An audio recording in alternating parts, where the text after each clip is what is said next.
Hello Newsrounders, it's Wednesday the 3rd of September. You're with me, Jenny, and here's what's coming up today.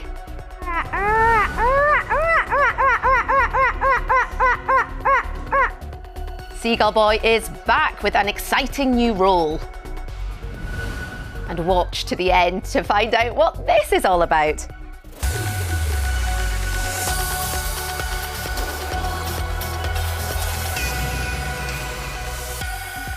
First today, the government is planning a new law that will stop anyone under the age of 16 from buying energy drinks that contain high amounts of caffeine. The drinks, like Red Bull, Monster and Prime, will not be able to be bought from shops, cafes, vending machines or online. The government hopes a ban could help tackle health issues in children like obesity and disrupted sleep. Northern Ireland, Scotland and Wales are also considering a ban. Well, you can find out more and have your say on this story on the Newsround website. Make sure you get involved. Next, these three men, the leaders of China, Russia and North Korea, have been seen together in public for the first time. So, why are they meeting and why does it matter? Let's find out more. This is Xi Jinping, the leader of China. Kim Jong-un, the leader of North Korea, and Vladimir Putin, leader of Russia. Their countries all border each other, so it might be surprising that they've not been seen meeting before. But today, they came together for this huge parade that's been held in Beijing, China's capital city. It featured music and singing,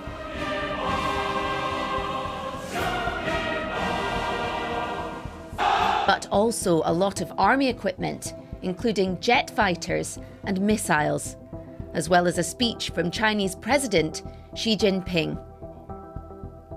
As BBC China correspondent Stephen McDonnell explains, it was a significant opportunity for these leaders to show themselves as partners and allies. This huge military parade here in Beijing is about two things.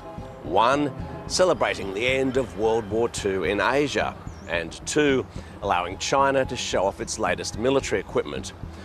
But because of fears that these weapons could be used by this country as it flexes its muscles on the world stage, some have criticised this event. Others, though, like Russia's leader, have been more than happy to attend. Vladimir Putin has been described as a war criminal after his country invaded Ukraine. But in Beijing, he's welcomed as a friend. Another to attend was North Korea's leader, Kim Jong-un, whose expanding ballistic missiles program has frightened nearby nations. As for China's leader, Xi Jinping, he's used the parade and a series of meetings with visiting heads of government to portray himself as a responsible global figure. To his critics, though, he looks more like a strong man with too much power.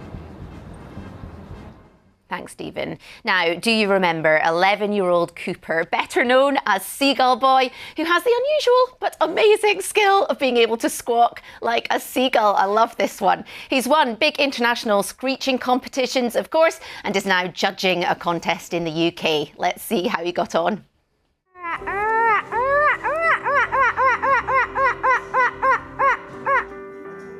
Yep, he's still got it.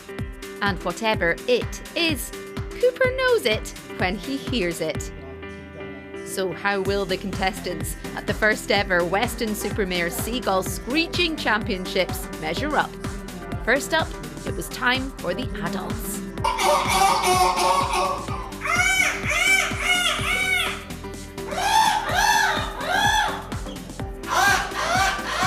Then, the kids' competition.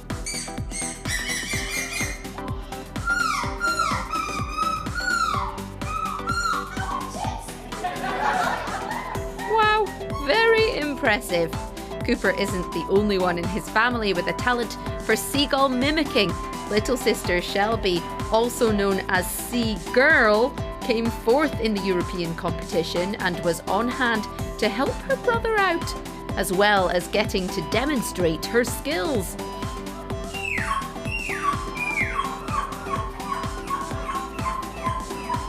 Well done to all the winners. And how did did Cooper enjoy being part of Weston-super-Mare's first ever Seagull Screeching Championships? I've loved trying to pinch people's chips, making a few new friends and having an awesome time in Weston-super-Mare. We don't blame you, Cooper. That sounds like a great day out. You know, it's the costumes for me, actually. I love it. Well done, Cooper. Moving on, it's time for our weekly look at environmental news from around the world.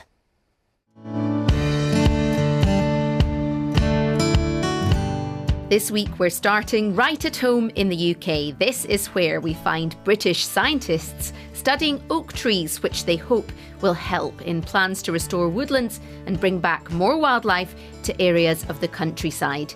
The oldest living tree in this nature reserve in Buckinghamshire is thought to date back to the 13th century, and scientists are trying to understand how it has survived so long. The information gathered will be used to select the best types of trees to plant in the future. Next to the US, where we find robotic rabbits being used to lure out pythons. Experts say there are far too many of them breeding in this part of Florida, and they're having to remove 60 to 90 a day. Here's biologist Mike Kirkland to explain what the robotic rabbits are doing. So we're trying to attract or lure pythons to come out from their hiding places and come to us. It is hoped that these toy rabbits will help catch more snakes, which will help protect other wildlife in the area. Last up, we are off to Brazil. For 10 years, Rashid Siba has been rescuing and treating wild animals from towns and cities in a bid to give them a chance of survival and a better life. This work was started as part of his studies, but rescuing the animals became his passion, and he's now a well-known saviour to all sorts of creatures, nurturing them back to health and releasing them back into the wild, away from town centres.